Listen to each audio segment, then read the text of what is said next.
Kalau kita pergi ke Arab Saudi, dia kata kita survey secara general, memang diorang tak peduli dah pasal Palestin. Dah terlalu lama. Why should we sacrifice ourselves, our country? Hari tu saya ada keluarkan status yang macam magah kepada pemimpin Arab di X, platform X. Lepas tu ada orang reply pula. Ada reply dia sangat zah, bapa. Dia cakap, tak payah bising lah, kalau benda sama jadi kat Patani, kita pun tak buat apa. That is so true. That is so true, Prof. Dan benda dah berlaku pun sebenarnya zaman Taksin Shinawatra dulu kan. Kita buat apa? Bagi saya antara poin yang menarik lah bagaimana diceritakan tentang bin Ziyad ni nak kontrol umat Islam adalah dengan mengontrol khutbah-khutbah cuan. Ya. Sebenarnya kita dah buat lama, Prof, kat Malaysia. Perangan yang baru-baru ni menyebabkan ramai orang-orang Islam di India sendiri dipersoalkan loyalitinya, kesetiaan mereka, malah mereka dipukul sebab kerana Islam sahaja. Walhal tak ada kena-mengena pun dengan konflik tersebut. India dia keluarkan satu amaran dekat Kashmir yang dikawal oleh India. Kata siapa-siapa yang kibar bendera Pakistan akan ditembak. Jadi dia orang buat apa tau? Orang Islam kat Kashmir buat apa? Dia lukis bendera Pakistan dekat badan lembu.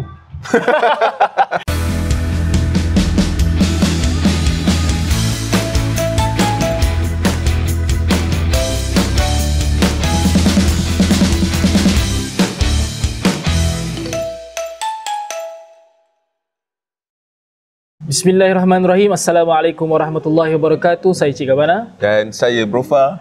Minggu lepas kita berpodcast di medan demonstrasi, Brofa. Hari ini kita kembali di Meetup Cafe, habitat asal. untuk episod ke-42 podcast Iman Sekejap. Apa khabar hadirin yang dirahmati Allah sekalian? Semoga semuanya berada dalam keadaan baik-baik. Brofa sendiri apa khabar? Alhamdulillah. Cuma Cik Gabana, kita panas panas dalaman dan luaran. Ya. Sebab isu yang kita nak sembang pada hari ini tak lari daripada satu ekor, kita nak kata binatang ke makhluk, kesian binatang. Dia lebih dahsyat daripada binatang lah. Tak lain dan tak bukan, dia terkait daripada demonstrasi yang telah kita lakukan baru-baru ni. Hari ini kita akan bersembang tentang isu Gaza dan Palestin, dan juga berkait juga nanti tentang isu Pakistan dan India. Adik-beradik lah dua orang ni. Betul. Yang adik-beradik tu siapa? Dia sama. Tak, maksudnya adik-beradik tu Israel dengan India lah. Tiga-tiga. So, termasuk Trump. Lupa. So, hari ni Cik Gabana, mungkin kita pun dah sedikit lama tidak bersembang tentang update-update terkini di geopolitik dunia. Betul. So, saya kira kita tak perlu memanjangkan mukadimah. Tak ada mukadimah pun ni.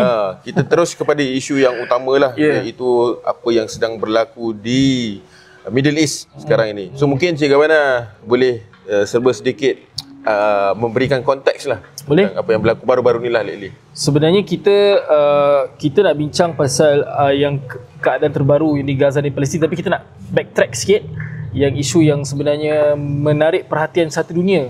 Ini lawatan Presiden Donald Trump ke Timur Tengah. Yang mana di dalam lawatan tu first stop dia adalah di Qatar. Kemudian dia pergi Saudi dulu Saudi, Qatar, dan kemudian ke UAE. Betul. Dan Trump dia bos lah, dia sangat berbangga dengan dia punya lawatan tu sebab dia berjaya membawa pulang I think 1.4 trillion worth of investment. Daripada ketiga-tiga negara teluk itu, yang memang kita ketahui memang negara-negara yang sangat kaya. Saudi Arabia bukan saja kaya dengan minyak, tapi kaya dengan industri tourism, Prof. Tourism ni bukan apa? Tourism haji, umrah dan haji. Sebenarnya dan berapa persen agak-agak daripada dia punya GDP dia? Sumbangan umrah dan haji tu? I don't know, maybe roughly 20-30%. I mean, oil is still the biggest contributor. Tapi kalau Prof tanya exact tu, saya memang tak tahulah. Tapi besar lah. Besar. Mungkin dia. Prof bayangkanlah, umat Islam setiap tahun memang wajib beratus ribu pergi haji. Umrah setiap bulan. Dan I think it's a given privilege to Saudi, yang Saudi exploit lah. Sebab dia je yang boleh jaga dua tanah haram sekarang ni kan. Betul. Okay. And then lawatan ke Qatar. Kita tahu sebuah negara yang walaupun kecil tapi sangat kaya. Qatar ni pun sebenarnya selain daripada minyak, dia juga kaya dengan dia punya investment. Bukan ingat World Cup. It's a investment hub. Dan juga Prof, jangan tak tahu apa nama dia punya airline tu? Airline? Ni Qatar Airways kan? Qatar Airways. Qatar Airways adalah antara the best airline in the world lah. So it also contributes a lot to their GDP. Dan of course lah kita tahu. Cik mana tahu saiz Qatar ni besar mana? I think kecil lagi daripada Perlis kot. Lagi kecil daripada Perlis? Saya ingat saya nak cakap Melaka. Tak silap lah. Tak silap lah. Dahsyat, Bro pernah sampai Qatar? Banyak kali lah. Stop over lah, stop over. Banyak layoff. Terbaru ni, tahun ni ada juga layoff di Qatar. Masa tu nak pergi Masjid Muhammad Abdul Wahab. Ada Masjid Muhammad di sana Nama dia? Dekat dengan airport. Tapi dapat pergi? Tak dapat. Sebab nak menziarahi Ismail Haniyah waktu tu. Oh, Masya Allah. Yang dikebumikan di Masjid Abdul Wahab. Oh, dia dikebumi di situ. Betul. Baik. So Muhammad, isunya sekarang adalah kita berasa sangat geram dan marah kepada pemimpin-pemimpin Arab ni. Yang pertamalah, sebelum kita deep dive kepada outcome dan aftermath daripada lautan Trump tu, adalah bagaimana mereka dengan penuh gembira, penuh riang Bro Fah, dengan kapet merah menyambut Trump. Yang paling kita geram tu Bro Fah, nanti tak tahulah sama ada kita boleh letakkan satu video kecil di tepi. And ketika Trump melawat UAE, dia disambut dengan satu persembahan yang saya cannot brain lah Bro Fah. Persembahan beberapa orang remaja perempuan tidak bertudung, tidak berhijab. Bukan setakat tu, headbanging. Head flip. Macam sengaja nak, tak tahulah Bro Fah, merendah-rendahkan martabat wanita Islam. Betul. Kan?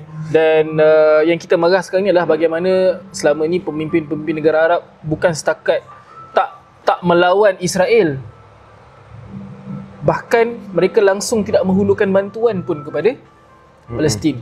Orang kata hatta sekeping roti pun tak boleh bagi, secawan air pun tak boleh bagi. Tapi bila Trump datang, Bro Fah, we are not talking about billions Bro Fah, we are talking about trillions. Betul. Saya rasa ini ada kena mengenai jugalah dengan hubungan US dengan Israel yang kita nampak kadang-kadang macam makin menjauh, kadang-kadang makin mendekat. Love-hate lah ni. Love-hate relationship. Tapi more to the love side lah kan. Sebab ada orang yang mempersoalkan kehadiran Trump ke Middle East ni sebagai presiden kan. Dia tak pernah lagi datang ke Israel. So apabila dia datang ke Middle East tapi tak singgah rumah kawan baik dia, macam datang Bangi tak jumpa best friend lah. Jumpa orang lain kan. So dia telah memberikan satu signal bahawa dia nak menjauhi Israel. Sebab sebelum ni banyak keputusan-keputusan polisi luar negara US dipengaruhi oleh apa yang Israel nak. Ya, betul. Di Middle East. So for the first time seolah-olah nak memberikan gambaran bahawa kali ini US nak try to be independent from, tak nak dipengaruhi lah kononnya. Israel. Tapi kita tahulah Cik Kabana, orang yang baca Al-Quran dia akan memahami orang-orang kafir ni sentiasa akan berkomplot melawan Islam. Betul. Walaupun secara luarannya nampak baik. Tapi yang lebih mengecewakan kita itu adalah bagaimana red carpet yang Cik Kabana sebut tadi, red carpet yang telah dipersembahkan kepada Trump ni. Especially di Arab Saudi. Dia hadir dengan jabat dengan apa? Mula-mula dia diberikan hadiah oleh Qatar kapal terbang sebiji. Air Force One. Air Force One ni bukan calang-calang flight dia adalah flight presiden. Betul. So orang di US sendiri orang berpersoalkan, dah kenapa nak bagi ni kan? Adakah ni part of the deal? Orang US sendiri mempersoalkan apa Lepas tu dalam perjalanan nak ke Arab Saudi tu, masuk je Airways Arab Saudi, terus jet-jet pejuang Arab Saudi semua datang. Mengiringi khalifah. Sebab tu ada orang soalkan, patutnya jet-jet ni lah yang datang untuk menyelamatkan orang-orang Gaza. Rupanya ada jet. Saudinya ada jet rupanya kan. Tapi untuk kegunaan khalifah barat sahaja. Dan mereka hadir, tak silap saya 300 bilion US dollar total investment Arab Saudi ke US yang berjaya dimeterai inilah. Dan kebanyakannya adalah pembelian weaponry. So mereka invest lah dalam so-called military Arab Saudi. Tapi sebenarnya deal belakang tu kita tahulah, deal yang tidak menguntungkan umat Islam langsung. Apa pendapat Bro Fan? Setengah orang kata korang ni tahu apa? Ini strategi. Belakang-belakang kita tak tahu.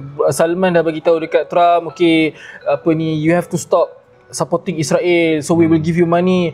Apa korang tahu? Korang ni bukannya terlibat dalam geopolitik antarabangsa dan sebagainya. Tak tahu pun dia sembang apa kat belakang kan. Bukan dia marah Trump ke apa semua sebagainya kan. Sebab tu tiba Trump tak nak visit Israel. Nampak? Dah nampak dah dia punya positif dia kat situ. How do you respond, Bro? Bagi saya, kita tak perlu termakan dengan gambar-gambar media barat yang menunjukkan hanya satu sisi. Sebab itu pun banyak yang dah terkantor Cik Abana. Betul? Yang kelakar dalam perjumpaan tu dia panggil Saudi Prince ni Johnny, stand up Johnny. Johnny pun stand up, tepuk tangan kan.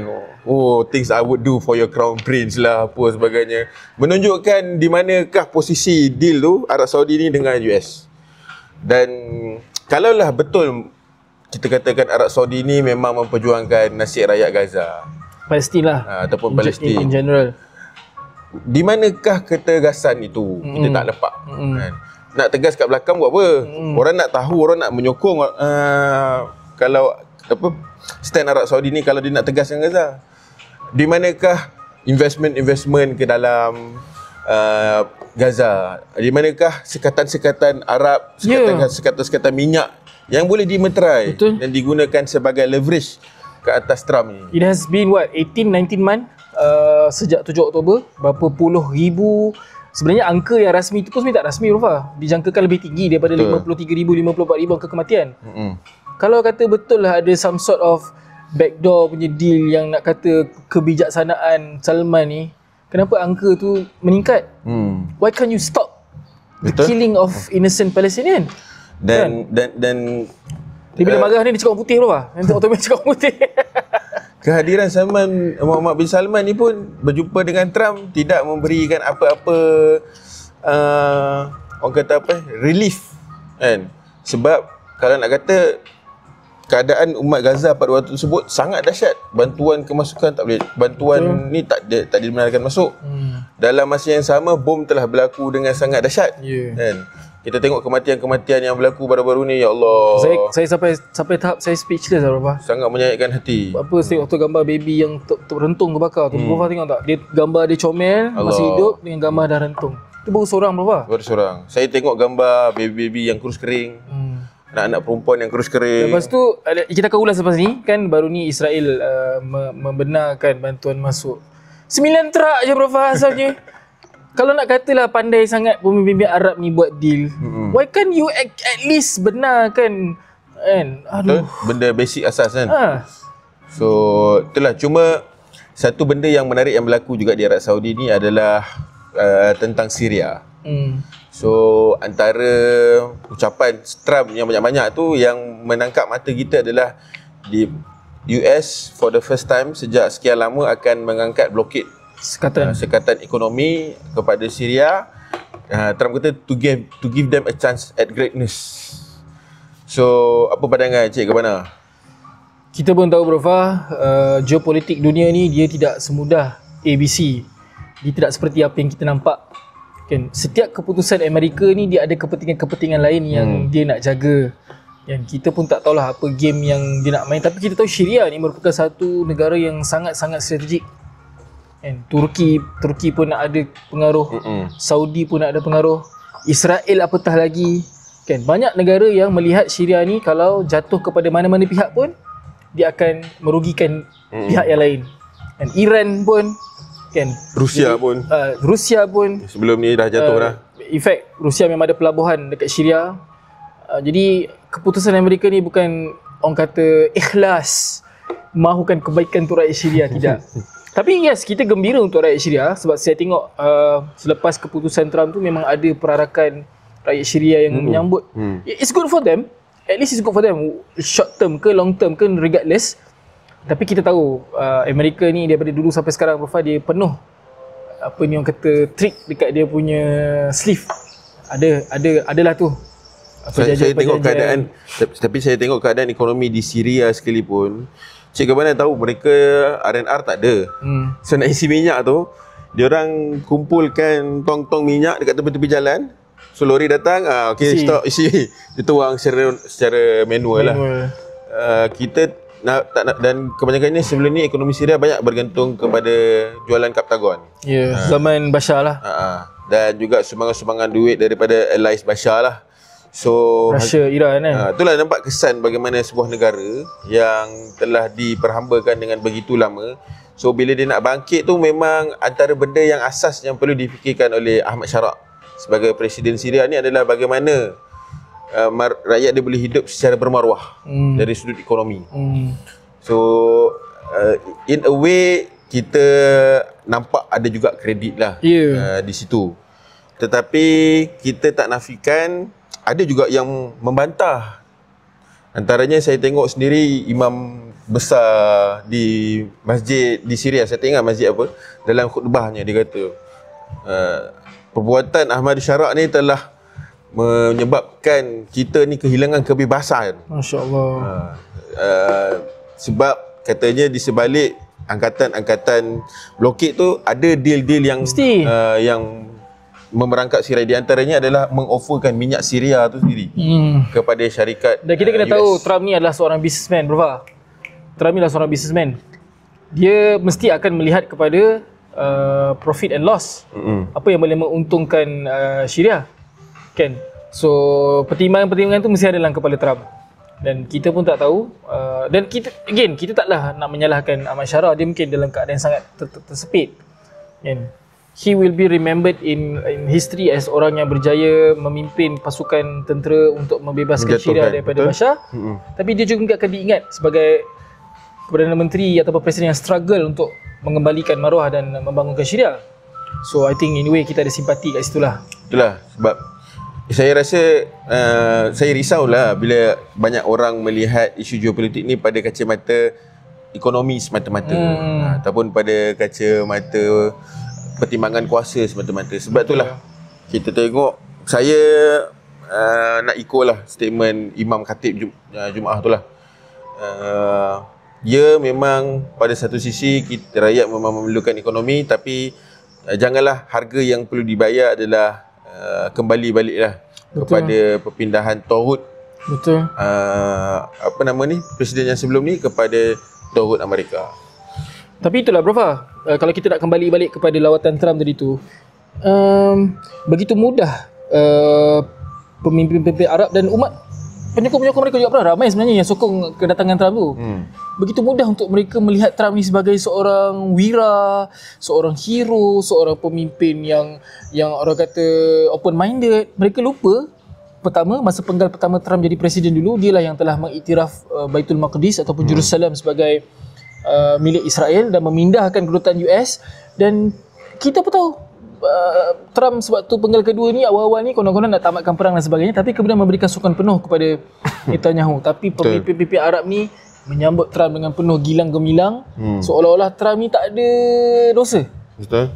So sedangkan dalam Quran Allah sebut kan sangat jelas apa ni ayat Quran tu, janganlah kamu menjadikan orang-orang Nasrani dan Yahudi ni sebagai aulia, pemimpin kamu ataupun pelindung kamu. Tapi yang berlaku di depan mata kita ni, apa ayat dia tu? Ya ayyuhallazina amanu la tattakhizu yahuda wan nasara awliya. Kan, yang berlaku depan mata kita ni sebaliknya. Betul. Kadang-kadang kita terfikirlah bro, tak ada ke ulama-ulama negara mereka ni yang menasihati, menegur kan? Betul. Saya tertarik dengan satu statement post daripada seorang sahabat kita, Dr. Hairul, influencer Palestin. Influencer yang terbaru. Kita syorkan untuk audience kita follow Dr. Hairul Anwar. Dia kata, adakah syaitan itu sudah berhati mulia? Ayat dia. Sebab orang tertipu kan. Semua terpengaruh dan sebagainya. Dengan deal-deal yang Trump buat yang seolah-olah menyisihkan Israel. Kemudian Israel mula untuk memberi ruang masuk bekalan-bekalan makanan asas. Adakah US sudah berubah? Adakah Netanyahu sudah mengikut rakyatnya? Hakikatnya semua ini adalah cerita-cerita luaran yang kalau orang yang tak beriman menilai, dia akan menilai ini sebagai satu benda yang bagus. Tapi hakikatnya kita tahulah kan, mereka ni they are driven by not akidah ataupun wahyu, tetapi nafsu. So move-move ini adalah sebahagian daripada move-move politik untuk mendapatkan, membeli masa ataupun memberi ruang kepada mereka untuk manuver benda-benda yang lebih dahsyat lah. Antaranya Knesset telah pun mengumumkan yang mereka akan mengambil alih seluruh semenanjung Gaza. Kurang ajar kan.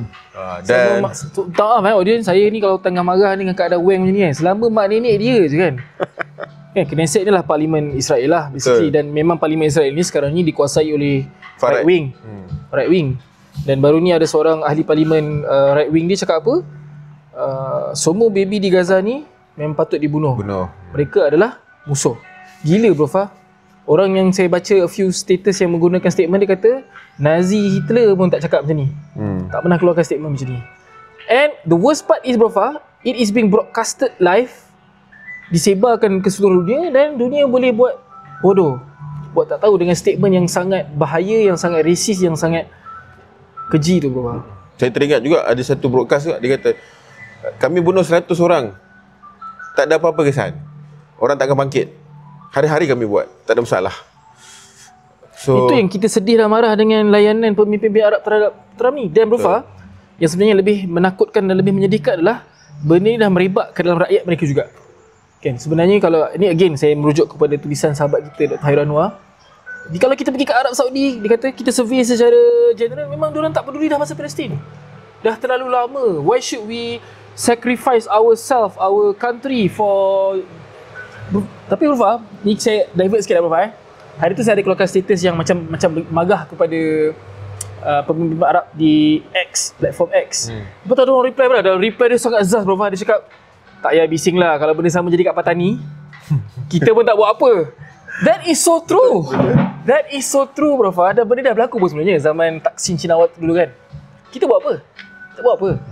Mesti di rumah masing-masing, baca paper, baca surat khabar. We don't care, we didn't care. Dia benda yang macam kalaulah pembunuhan yang berlaku di Thailand pun kita tak boleh nak buat apa-apa, apatah lagi pembunuhan senyap-senyap ni yang berlaku, pembunuhan hati kan, ataupun sistematik yang berlaku, yang halus macam apa yang berlaku di UAE sekarang ni lah kan. Kalau kita tengok, menarik sebab saya ada tengok satu podcast ni, Thinking Muslim. Dia cerita. Saya dah tengok. Selepas syur bro Fah, saya tengok sampai habis. Apa pandangan cakap benar? Best tak? Dia enlightening lah. Sebab dia memang seorang, kita kata, dia Muslim I think likely lah. Sebab cara dia sebut perkataan-perkataan Arab tu kena makhraj dia tu kan. Tak cerita dia. Apa, bagi saya antara poin yang menarik lah, bagaimana diceritakan tentang Bin Ziyad ni nak kontrol umat Islam adalah dengan mengontrol khutbah-khutbah Jumaat. Ya. Sebenarnya kita dah buat lama belum kat Malaysia.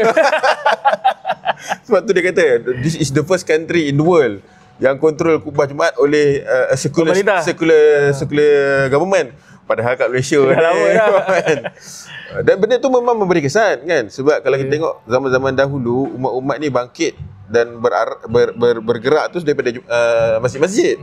Sekarang ni masjid-masjid tempat orang datang khutbah Jumaat dan tidur dan balik, dan main telefon, dan makan dan balik. Dan sedihnya benda tu dah berlaku terlalu lama, Cik Kawan kan. Sebab tu hakikatnya kita tengok jiwa-jiwa umat sekarang ni dia dah mati.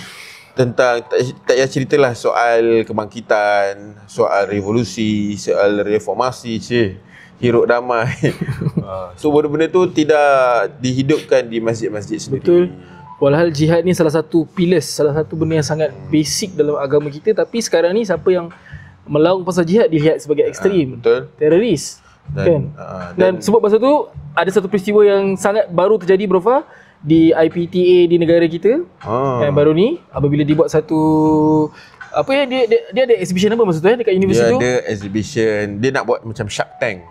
Pitching Shark Tank dekat college. Lepas habis pitching Shark Tank tu dia buat konsert. Tak, yang booth tu sebenarnya apa? Booth tu tak tahu. Dia bukan ada hari apa. Okay, whatever lah biasalah. So ada konsert. Dia buat konsert kat situ. Dan lepas tu adalah dalam kalangan ikhwah-akhwat kita mungkin yang melaungkan tentang Free Palestine dan sebagainya. Dalam konsert tersebut. Dalam konsert tu mengangkat apa? Replika patung mayat kan. Yang kelakarnya lepas tu, sehari lepas tu mungkin dalam universiti tu punya confession, and ada orang yang mengkritik. Dia kata buat malu je kepada budak apa ni, kepada agama lain. Yang kata saya pun sokong Palestin tapi jangan sampai tak beradab macam ni lah. Kena pada tempatnya.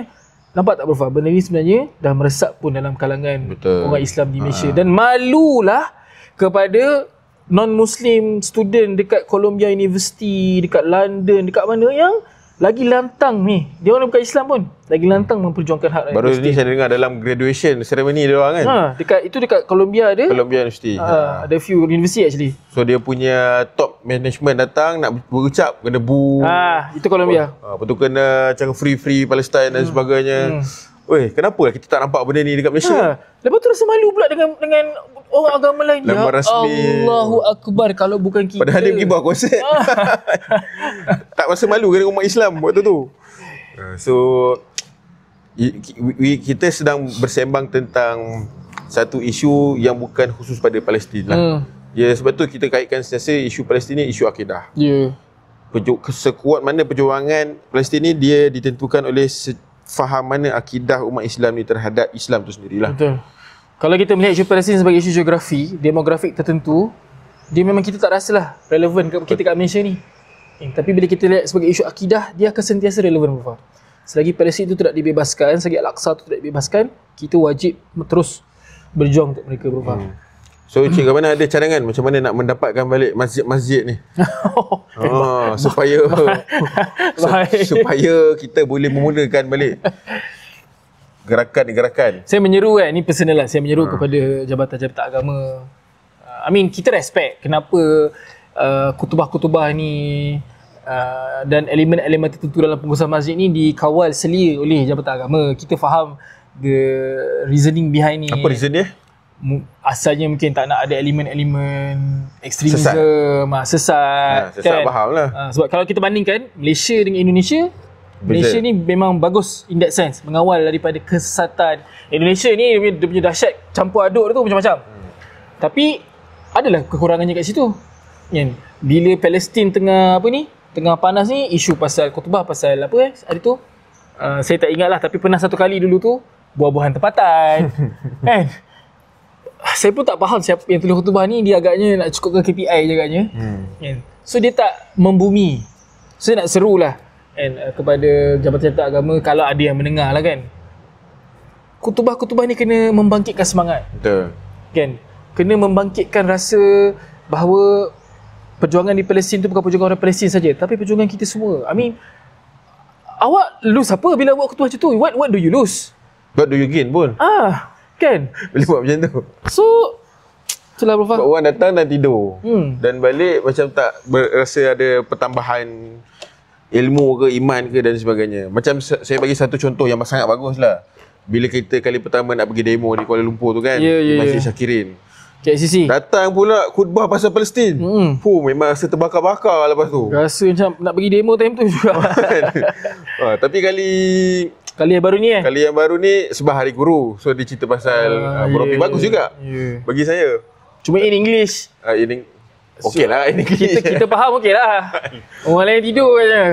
Tapi secara umumnya kita nak katakan masih jauh lagi lah peranan masjid ni dalam menjadi pusat mobilisasi umat Islam. Kalau kita tengok pada zaman Madinah kali pertama, benda yang dibuat pun adalah mobilisasi kaum Islam di dalam masjid. Betapa pentingnya gerakan-gerakan masjid ni lah yang akhirnya menjadi akar umbi, Cik Gavana kan. Sembang pasal akar umbi kan. Akar umbi ni sangat-sangatlah penting. Satu-satunya cara untuk mematikan umat Islam dengan mematikan akar umbi dia. Betul. Mematikan hati-hati pemuda-pemuda. So ada apa-apa lagi yang Cik Gavana nak komen tentang isu Palestin dan Gaza ni? Mungkin sedikit lagi lah kita nak juga update keadaan yang terbaru di Gaza. Memang sangat-sangat genting sekarang ni. Somehow Israel tengah intensify serangan mereka terhadap Gaza. Penduduk-penduduk di Khan Yunis dihalau untuk pergi ke Al-Mawasi. Al-Mawasi ni kecil je Bapak. Dan mereka dihalau ke Al-Mawasi sebab Israel memang nak demolish, dia nak ratakan Khan Yunis seperti mana yang mereka buat di Rafah. Saya tak boleh nak gambarkan Bapak, saya tidak berada di sana. Tapi melalui gambar-gambar yang kita tengok Bapak, Gaza ni dah tak rupa. Saya sebenarnya terkejut Bapak. Masa 7 Oktober jadi, saya dulu dah bayang Gaza ni dah teruk dah. Tapi bila tengok macam cantik rupanya Gaza ni. Ada masjid dekat, ada bulatannya dekat pantai, cantik rupanya. Walaupun sebelum-sebelum tu memang dalam keadaan open air prison masih lagi boleh membangun dengan dahsyat. Tapi aftermath 7 Oktober ni sangat dahsyat Prof. Tak silap saya dah 70% daripada seluruh bangunan di Gaza telah pun dihancurkan oleh Israel. 70% Prof. Memang by all means Gaza ni tempat yang tak boleh nak diduduki lagi, dan itulah aim dan objektif Israel. Kan Trump announce kan dia akan usahakan untuk perpindahan 1 juta rakyat Gaza ke Libya. Nampak tak dalam senyap buat deal dengan Qatar dengan ni. Adalah benda lain yang dia buat tu di belakang-belakang tu. Nampak macam dia dah sokong Gaza. Baru dia keluar segmen balik daripada Middle East tu dia kata apa, keadaan di Gaza sangat teruk, kita akan pastikan mereka tidak kebulu. Habis tu yang 80 hari sebelum tu kau buat apa? Kan? Baby mati sebab kebuluran. Ya Allah. So keadaan semakin teruk, seolah macam Israel nampak yang sekarang ni tekanan daripada UK, France dan Canada mengatakan kononnya, tak tahu, nak kata bro betapa hipokritnya UK ni bro.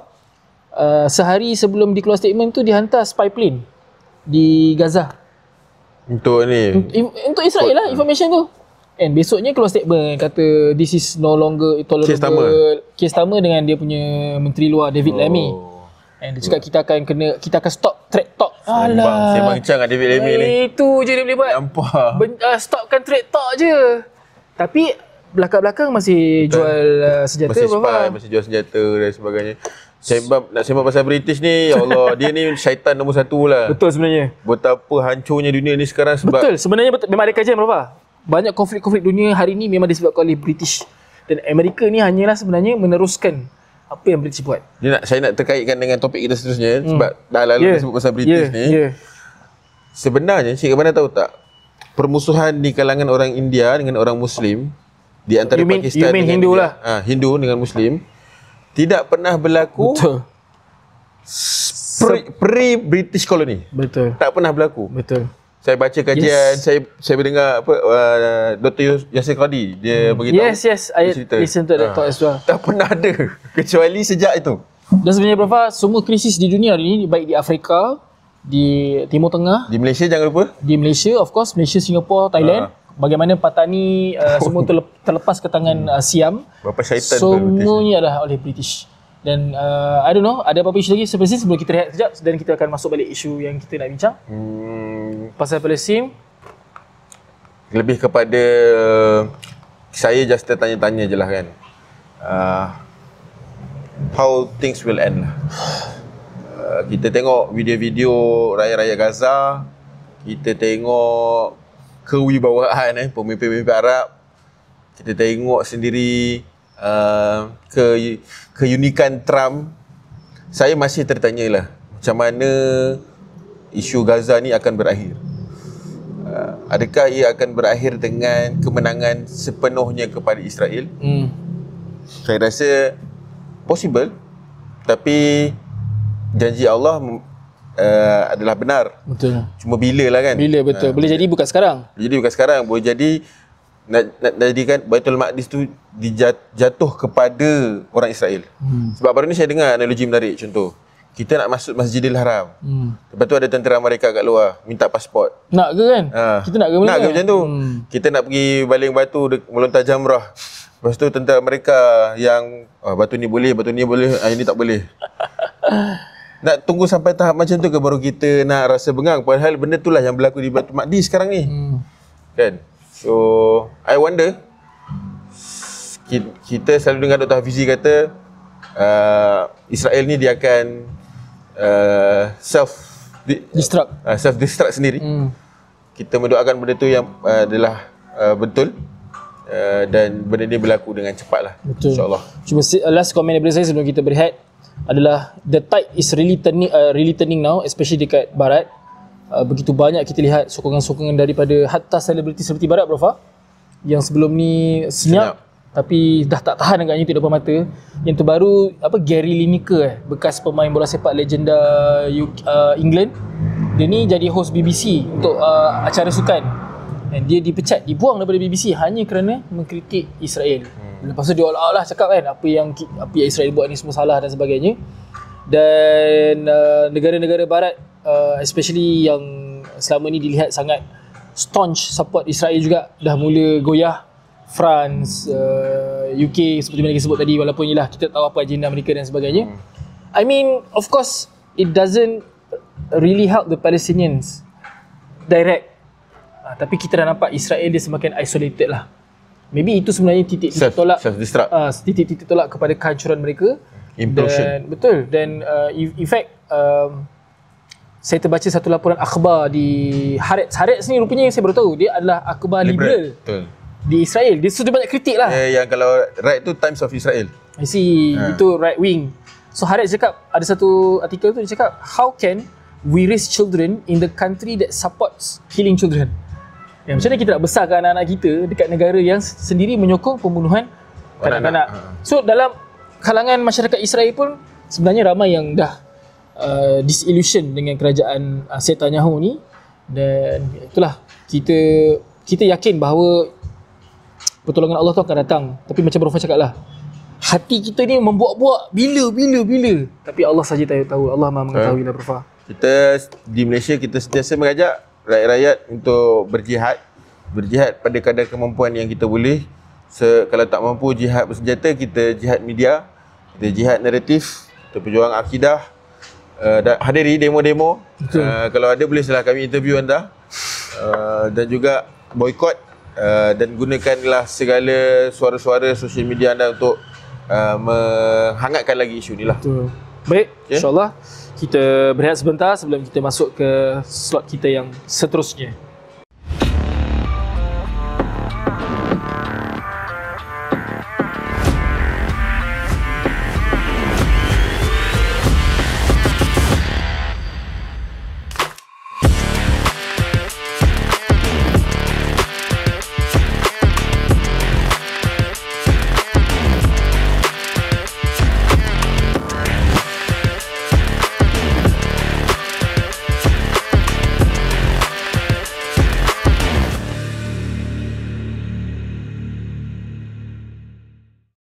Bertemu kita lagi dalam podcast Iman Sekejap episod ke-42. Prof, walaupun banyak isu dalam negara yang tengah hiruk pikuk sekarang ni, ketika kita tengah syuting ni, damai dan hiruk sebab weekend ni rupanya ada pemilihan Parti Keadilan Rakyat. Tapi sebenarnya Cik mana follow Saya follow. Wow. Sebab somehow yelah, kita pun kan terpengaruh juga dengan naratif sekeliling kita, apa yang kita baca. So benda kita baca ni banyak komen pasal tu. Kita pun follow lah juga. Tapi sebenarnya walaupun kita follow dari segi pembacaan, tapi hati kita sebenarnya lebih meronta-ronta kepada isu-isu yang menimpa umat Islam di seluruh dunia lah Prof. Faham. Dan yang kita nak kupas dalam slot sekarang Long overdue. Sepatutnya kita nak 2 minggu lepas. Dah ceasefire dah. Dah ceasefire. Dan sebab minggu lepas kita ada buat podcast episod khas demonstrasi, so tak boleh juga nak ulas. So kita sekadar janji-janji. Kita sekadar orang kata mengupas benda yang dah terjadi lah. So apa yang terjadi Prof? Maybe Prof nak cerita sikit background dia. Cik mana suka biryani ke? Puri. Puri. Kalau duduk halal saya jalan dulu. Okay, seperti yang kita semua maklum, saya rasa kalau siapa tak tahu ni mungkin dia duduk bawah tempurung. Berlaku baru-baru ini satu lagi tercetus peperangan di Pakistan dan India kerana berlakunya pembunuhan beramai-ramai turis daripada India Cik Wana yang hadir ke Kashmir dan dibunuh, tak silap saya hampir 30 orang 26 orang yang dibunuh mati oleh teroris kononnya, dan surprisingly sampai sekarang saya tak dengar siapakah teroris ni. Betul. Kan? So India mengatakan bahawa ini adalah gerakan proksi yang disusun oleh Pakistan. Manakala Pakistan pula kata ini adalah gerakan India sendiri yang cuba untuk provoke Pakistan lah. Maksudnya pembunuhan teroris itu dilakukan dan dirancang oleh India sendiri. Regardless, kita memang mengecam lah apa-apa jenis pembunuhan yang tidak berasas seperti yang berlaku di Pahalgam. Pahalgam ni adalah kawasan Kashmir yang ditakbir oleh India. Kashmir ni terbagi 3. Dahsyat juga Prof. Kita pun bila jadi ni baru tahu kan. Jammu Kashmir India, and then ada beberapa kawasan yang dikawal oleh Pakistan. Dan ada satu kecil rupanya dikawal oleh China. Ada juga? Ada satu bahagian lah, satu wilayah. 3 kuasa besar kan? Tapi yang duk bergaduh ni Kashmir, Pakistan, India lah. Dan saya rasa yang memulakan provokasi tersebut adalah India apabila mereka melancarkan roket-roket. Betul. Dan berlakulah satu pertempuran yang saya bila baca tu macam Bollywood pun ada kat mana kan. Sebab isu rightly so lah Bollywood. Sebab isu dia adalah pertempuran yang berlaku tu memang berlaku di sempadan Pakistan India, terutamanya berdekatan dengan Kashmir juga. Dan kem-kem tentera lah kan. Dan kem-kem tentera. Dan pertempuran yang berlaku adalah pertempuran aerial, bukanlah pertempuran daratan. So di antara jet-jet pejuang. Dan kita tahu jet-jet dari sudut kapasiti jet pejuang ni, India memang ke hadapan. Ya, betul. Sebab mereka dah belajar dalam pertempuran sebelum ni dengan Pakistan. So dia upgrade jet dia kepada Rafale. Rafale ni adalah jet pejuang Perancis, keluaran Perancis yang mempunyai range yang lebih besar dan juga ammunition, load ammunition itu lebih besar lah. So boleh tembak jauh dan boleh tembak lebih tepat. Manakala Pakistan pula, dia punya jet pejuang ni banyak datang daripada China. Dengan teknologi yang lebih lama, dan China sebelum ni pun memang melimitkan kapasiti jet pejuang tersebut. So yang dijual ke Pakistan.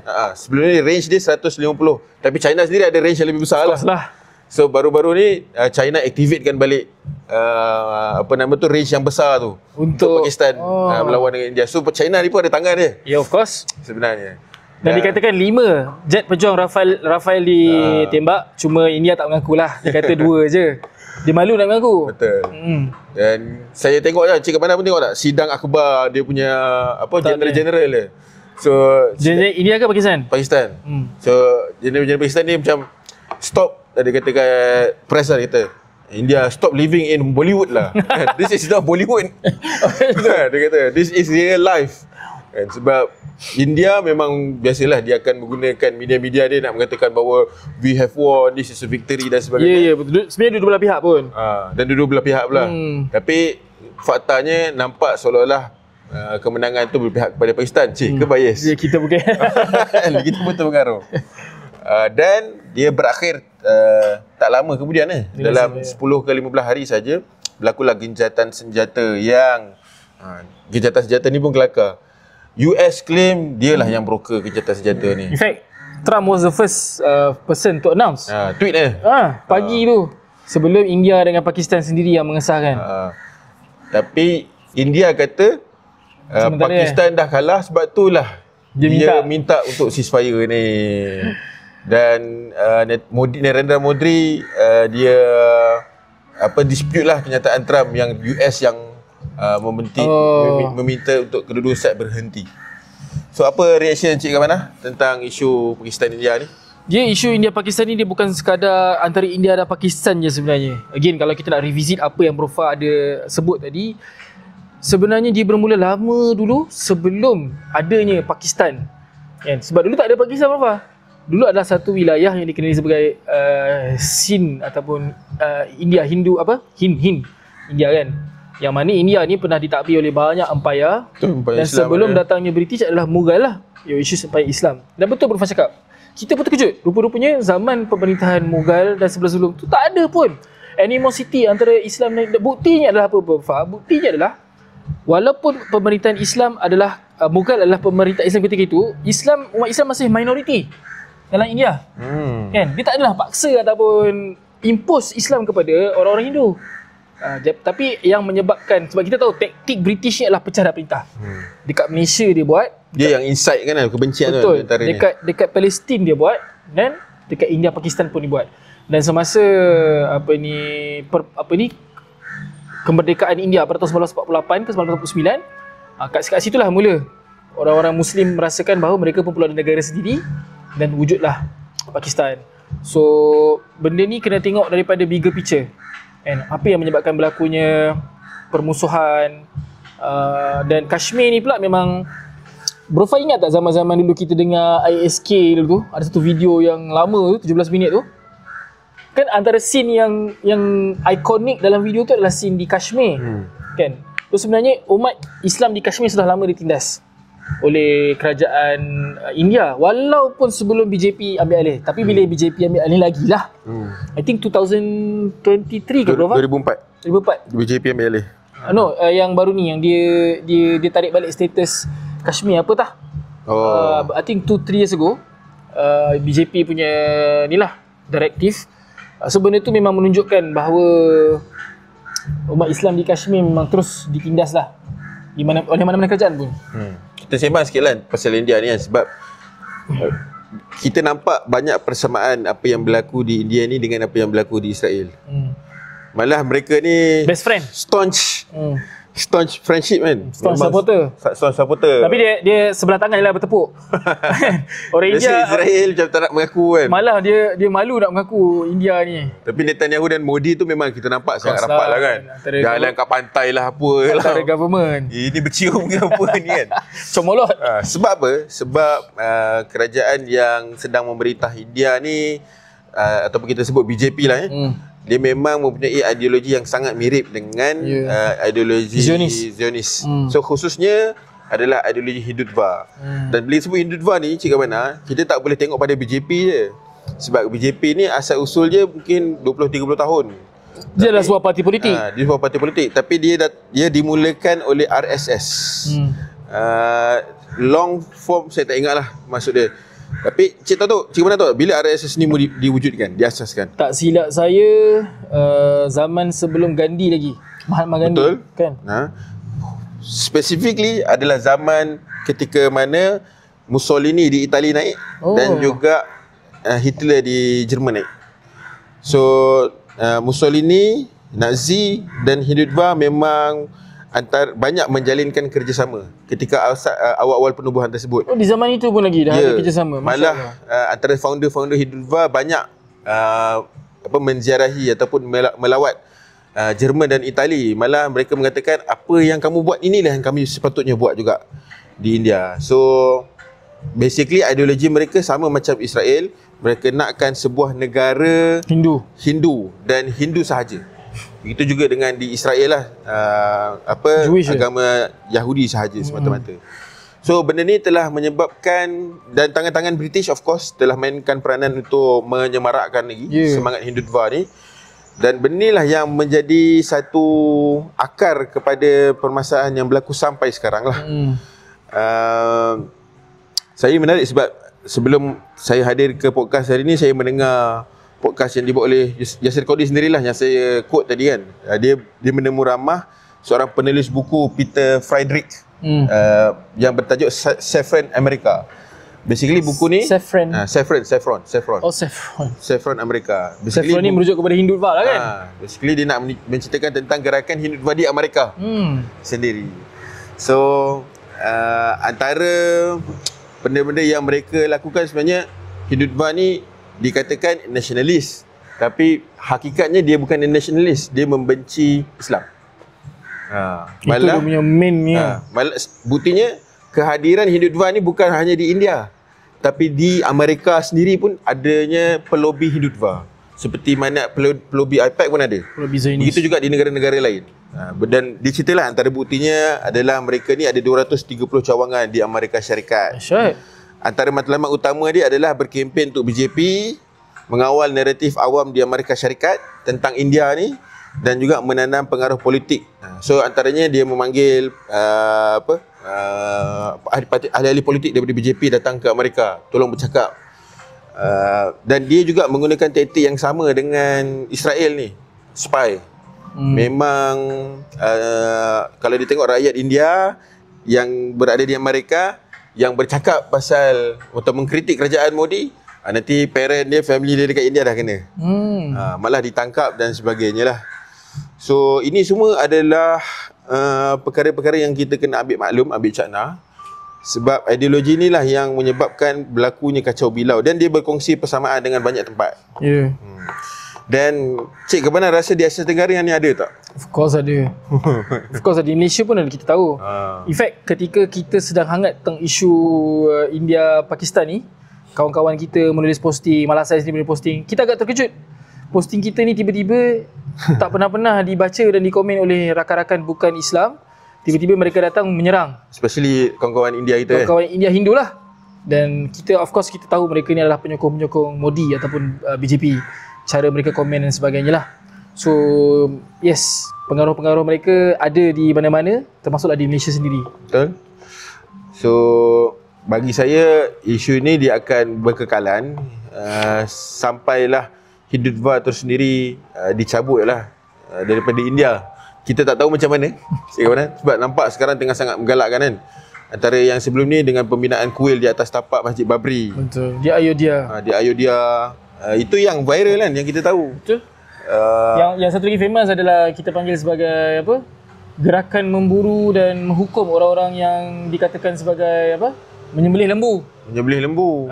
Famous juga tu. Dan peperangan yang baru-baru ni menyebabkan ramai orang-orang Islam di India sendiri dipersoalkan loyalitinya, kesetiaan mereka, malah mereka dipukul sebab kerana Islam sahaja.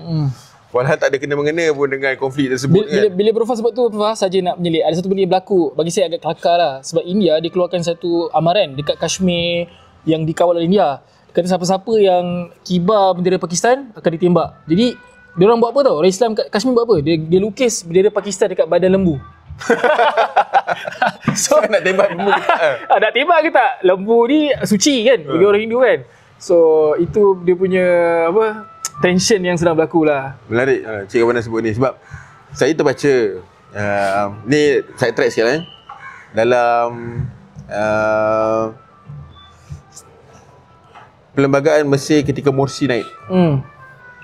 Dia kata agama yang diiktiraf di Mesir, agama negara adalah Islam. Tetapi agama lain seperti Kristian dan Yahudi dibenarkan. Dan lain tak boleh. Oh, Masya Allah. Saya baru tahu. So, saya tanya kenapa India tak boleh, Hindu tak boleh. Sebab ni semua bukan agama Samawi. So, kita fahamlah kenapa apa dahsyatnya agama bukan Samawi ni berlakulah macam yang Encik Kawana sebut tu lah. Lembu diangkat, manusia dihinakan. Betul pula baru ni viral satu video kan. Hanya di India anda boleh melihat orang kasta rendah makan nasi, orang kasta tengah tak boleh makan daging, orang kasta tinggi minum air kencing. Lembu. Hanya di India dia kata. So itulah antara benda-benda yang kepelikan manusia. Nanti orang saya kata ni, orang kata 3R pula kan. Kata kita agama Hindu pula kan. Agama Hindu. Tapi macam mana kalau agama tu sendiri menyuruh kita buat benda yang... Itu satu. Dan betul ke agama Hindu menyuruh buat benda tu? Kadang kita pun dengar orang kata apa, takwilan. Bukan apa, debate-debate interreligion ni kan. Sebenarnya kitab agama Hindu tu pun kan, satu tak boleh sembah pun patung-patung ni antaranya lah. Kan? Different dialog kan. So I think kita tidak mahu menghina lah agama Hindu. Tapi menyerulah kawan-kawan Hindu kita, kalau ada yang menonton ni, cuba you tengok balik you punya scripture dan sebagainya kan. Nanti dia kata orang Islam ni minum air kaki Nabi. Nabi Ismail. Bila pula? Oh, Sam-Sam. Tak kata macam tu? Tak adalah, nanti dia kata macam tu lah kan. Aduh. Minum air kecing. Cuma yang saya tahu memang ada orang kata dalam Kaabah tu ada berhala. Sebenarnya kita ni duk sembah berhala lah ni. Duk semayang hadap kiblat. Dia kata Kaabah tu berhala. Ada juga kan? So kita kembali kepada isu tadi tu, Prof. So bagaimana kita nak melihat isu India Pakistan ni dalam isu yang kita kata kembali kepada fikrah Islam kita tu. How do we treat this issue again? Dikala kita setengah sedih dan fokus kepada isu di Gaza dan Palestin, pada bersama isu yang berlaku umat Islam di Kashmir juga sepatutnya tidak boleh diabaikan. Betul. Kita kena perhatikan lagi sekali dengan lebih mendalam lah Cik Kawana tentang apa yang berlaku di Kashmir ni. Sebab yelah, lama kelamaan bila isu-isu lain yang makin hangat, isu umat Islam di tempat-tempat lain makin dilupakan. Malah bukan Kashmir saja Cik Kawana, saya pun baru ni pergi bersembang dengan seorang Muslim daripada Xinjiang. Dan diceritakanlah bagaimana keburukan yang berlaku di China kepada masyarakat Uyghur dan juga masyarakat Islam di China. Yang kita nampak biasa video-video makan, influencer-influencer tunjuk tradisi-tradisi kan. Tapi saya baru tahu bawah 30 tak boleh pergi masjid. Umur. Baca Quran kalau kantoi kena tangkap. Nak baca kena baca senyap. Kalau nak solat kat rumah, CCTV China ni kuat, hebat. So kalau solat dalam langsir pun, di keliling langsir pun boleh kantoi. Kena tangkap. So tak boleh solat lah basically. Tak boleh.